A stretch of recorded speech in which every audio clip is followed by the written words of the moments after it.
arendusprojekt või võimumäng. Somaalia ütleb, et soovib ehitada 45 kilomeetrit teid Hargeisas, Somaalimaa pealinnas, mis on end ise valitsenud juba üle 3 aastakümne, kuid mida Mogadishu peab endiselt enda omaks. Somaalimaa soovib, et investeering rahastataks laiemast Maailmapanga programmist, kuid esitades projekti kui föderaalset algatust. Somaalia tugevdab oma nõuet Somaalimaa üle ja seab kahtluse alla selle iseseisvuspüüdlused. Vaidlusel on nüüd suurem rahvusvaheline kaal pärast seda, kui Iisraelist sai esimene ÜRO liikmesriik, kes tunnustas Somaalimaad iseseisva riigina. Meiega liitub nüüd Said Ibrahim, ajalehes Somaliland Chronicle toimetaja. Aitäh, et meiega liitusite. Kas see on positiivne lugu võimalikust koostööst või kasutab Somaalia rahvusvahelist arengurahastust selleks, et tugevdada oma suveräänsusnõuet Somaalimaa üle? Tegelikult on see viimane ja jällegi, teate, te olete selle väga õiglaselt sõnastanud. See pole midagi muud kui Somaalia võimumäng, et püüda hägustada piiri Somaalimaa ja Somaalia vahel. Ja vähemalt teate näidata maailmale, et nad teevad midagi, näiteks seda või teist territooriumil, mida nad tegelikult ei kontrolli. Ja see ongi põhimõtteliselt olukord koha peal. Aga asi läheb natuke hullemaks, sest ilmselgelt ei tule see rahastus Somaaliast endast. Somaalia ei saa endale midagi lubada, isegi mitte oma pealinna turvalisust. Ma arvan, et see on üsna ilmne, eks? Aga tead, see raha tuleb Maailmapangalt ja Maailmapank omakorda ei tunnusta Somaalimaad. Nii et jällegi, kogu esitlus on vale, kuidas föderaalvalitsus üritab seda näidata kui projekti, mida nad Somaalimaal teevad, mis on täielik jama. Aga samal ajal asub süü tegelikult Somaalimaal, et nad selle vastu võtsid. Sest nagu sa ütlesid, on kaalul palju rohkem. See on tunnustatud riik. Ja tead, taas nende projektide vastuvõtmine seob seda kuidagi natuke rohkem Somaaliaga, kui sellest lahti rebida ja siis õiges suunas liikuda.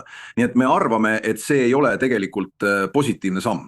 Somaalimaa saab endale neid projekte lubada. Tead, ma mõtlen 20 miljonit Somaalimaa selle aasta eelarve on ligi $400 miljonit. See ei ole mingisugune päästerõngas. Ma mõtlen. On suur eksitus arvata, et Somaalimaa suudab end tegelikult ise rahastada. Aga Somaalimaa on öelnud, et ta soovib selle projekti jaoks investeeringuid, kuid kas see saab edasi liikuda ilma otsese koostööta Mogadishu ja Somaalimaa võimude vahel? Kas on olemas teine viis seda sõnastada, et nad saaksid siiski investeeringu Maailmapanga kaudu? Millised on siin võimalused? Ja et siin on paar võimalust. Ma mõtlen, et on olemas kokkulepe ja jällegi need vead kuhjuvad, eks.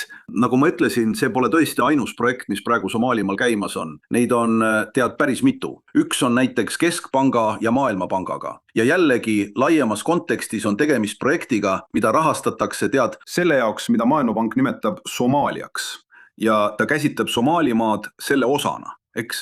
Nii et Somaalimaa peab tõesti hoolikalt järele mõtlema ja jällegi see on nagu siis, kui president pöördub maailma poole ja ütleb, et me tahame investeeringuid, mitte abi. See on abi, see ei ole investeering. Nii et ma mõtlen, on raske tõesti õigustada seda, kui ütled, et olen eraldi riik, aga samas saan seda, et see on nagu üritada sõnadega mängida. Tead mingit sõnalist jiu-jitsut, see ei toimi. Ja jällegi, see annab Somaaliale võidu, mida ta ei vääri. Aga kuidas on Maailmapanga ja selle rolliga selles kõiges? Kas on oht, et see võib näida Somaalia territoriaalset nõuet toetavat? Isegi kui projekt on mõeldud või esitatud puhtalt arenguabina, kui see peaks läbi minema? Nagu teate, toetab Maailmapank taas Somaaliat ja selle territoriaalset terviklikkust, kui see tänapäeval kellelegi üldse midagi tähendab. Aga nagu teate, Maailmapank ilmselgelt ei tunnusta Somaalimaad. Ja ainus viis, kuidas sellised rahalised vahendid võivad Somaalimaale jõuda, on see, kui Somaalimaa selle vastu võtab. Ja seda koheldakse kui föderaalset liikmesriiki.